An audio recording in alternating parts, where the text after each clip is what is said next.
Hola! Toleleje, toleleje. Kunin at basahin. Kunin at basahin. Ako po si Kuya Sam Pagaduan, ang inyong kasama sa ating lumalim at mamunga Gospel Reflection. Ngayon ay February 21, 2026. Ang mabuting balita ng Panginoon ayon kay San Lucas, chapter 5, verse 27 to 32. Noong panahong iyon, nakita ni Jesus ang isang publikano na nagngangalang Levi, nakaupo sa paningilan ng buwis. Sinabi sa kanya ni Jesus, "Sumunod ka sa akin." Tumindig si Levi, iniwan ang lahat at sumunod kay Jesus. Si Jesus ay hinandugan ni Levi ng isang malaking piging sa kanyang bahay. Nakasalo niya roon ang mga publikano at iba pang mga tao. Nagbulong-bulungan ng mga Pariseyo, at ang sabi,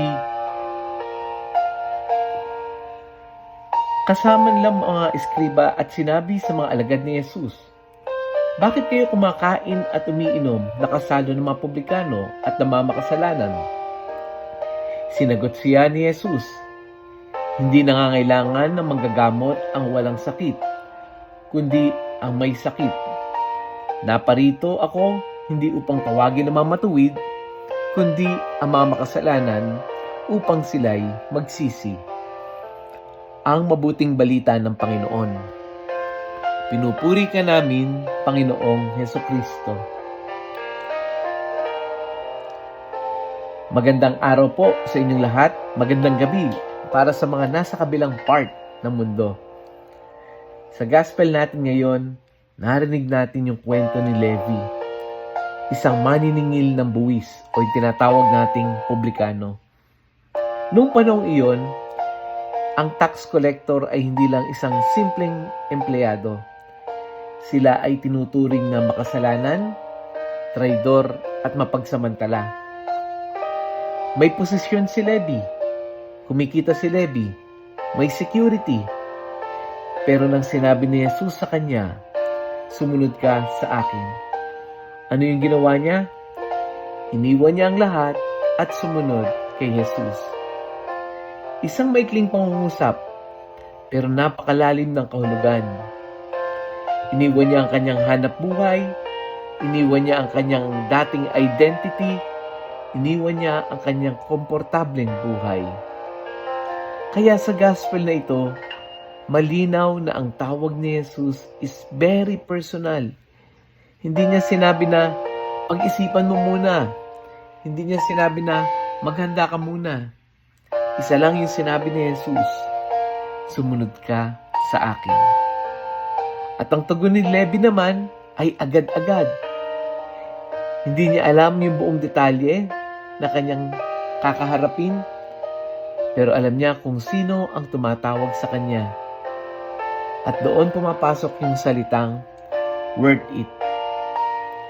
Marami sa atin ang iniiwan ang lahat. Pero hindi lahat ng iniiwan ay para sa tamang dahilan. May iniwan para sa ambisyon. May iniwan para sa pera. May iniwan para sa pride. Pero si Levi, iniwan niya ang lahat para kay Jesus. Worth it ba? Kung titingnan natin ang kwento, oo.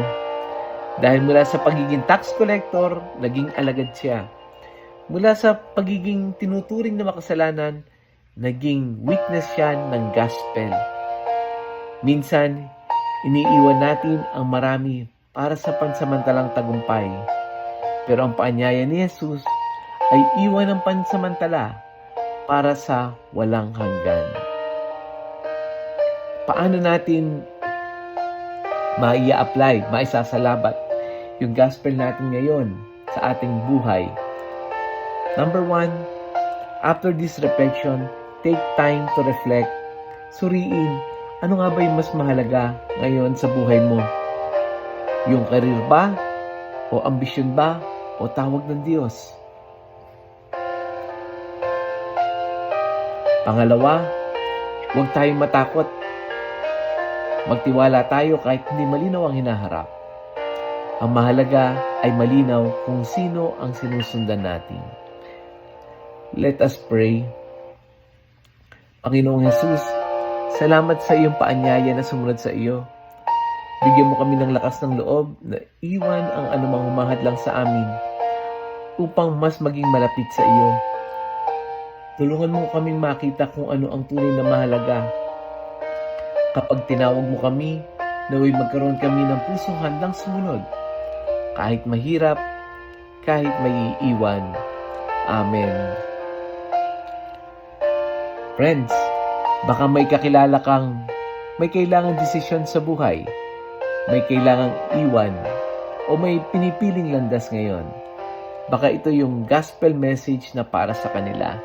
I-share natin ito sa ating mga kaibigan, sa ating mga group chat, sa ating mga kamag-anak, kapamilya o classmate, sa mga colleagues natin.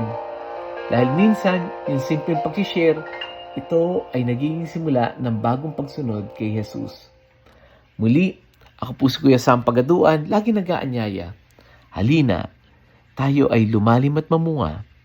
Lumalim sa pananampalataya at mamunga na mabubuting gawa. God bless us all.